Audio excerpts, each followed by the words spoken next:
எக்காண்டஹள்ளி கிராமத்தில் கோழிப்பண்ணை கழிவுகளால் நோய் பரவும் அபாயம், விவசாய மண் மலடாகும் அவலம்.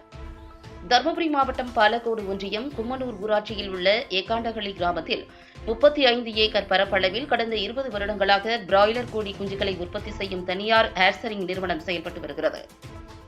இந்நிறுவனத்தில் வெளியேற்றப்படும் ரசாயன கழிவுகள் சுத்திகரிக்கப்படாமல் அப்பகுதியில் உள்ள விவசாய நிலங்களில் வெளியேற்றப்பட்டு வருவதாக விவசாயிகள் தெரிவிக்கின்றனர்.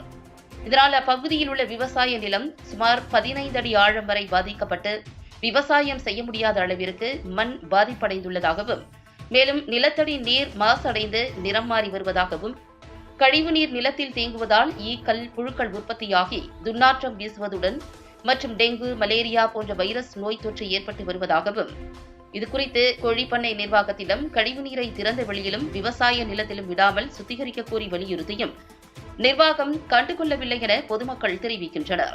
இதுகுறித்து அப்பகுதியைச் சேர்ந்த மூர்த்தி என்பவர் கூறுகையில், தனியார் கோழிப்பண்ணை நிறுவனத்தால் வெளியேற்றப்படும் ரசாயனம் கலந்த கழிவுநீரால் சுமார் 200 ஏக்கர் விவசாய நிலம் பாதிக்கப்பட்டுள்ளதாகவும், வீடுகள் தோறும் ஈக்கள் அதிகரித்து சுகாதார சீர்கேடு ஏற்பட்டு நோய் தொற்று ஏற்பட்டு வருவதால் இந்த கோழிப்பண்ணை நிறுவனத்தை தமிழக அரசு தடை செய்து விவசாயிகளை காப்பாற்ற வேண்டும் என கோரிக்கை விடுத்துள்ளார்.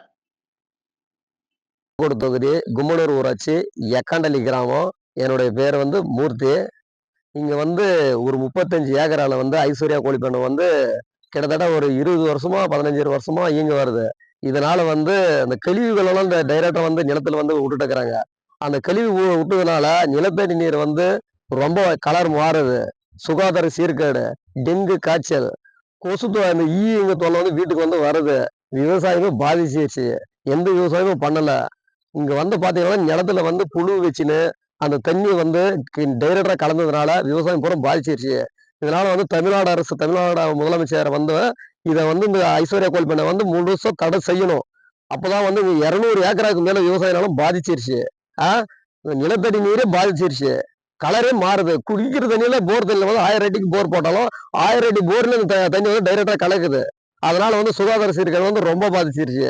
குழந்தைங்களுக்கு டெங்கு காய்ச்சல, மலேரியா அது நல்லாவே இந்த வீடியோல நீங்க பாத்துருப்பீங்க. வரும் அது பார்த்தாலே புழு வச்சு இருக்குது. அது டைரக்டரே தண்ணியில கலந்துருச்சு. விவசாயமும் பாதிச்சிருச்சு, குடிக்கிற தண்ணியும் பாதிச்சிருச்சு, சுகாதார சீர்கேடும் பாதிச்சிருச்சு. இதனால தமிழ்நாடு அரசு இந்த கோழிப்பண்ணைய முழுமையா தடை செய்யணும் அப்படின்னு எக்காண்டஹள்ளி கிராமம் சார்பாக நாங்க இந்த கோரிக்கை முன்வைக்கிறோம். இந்த தமிழ்நாடு அரசு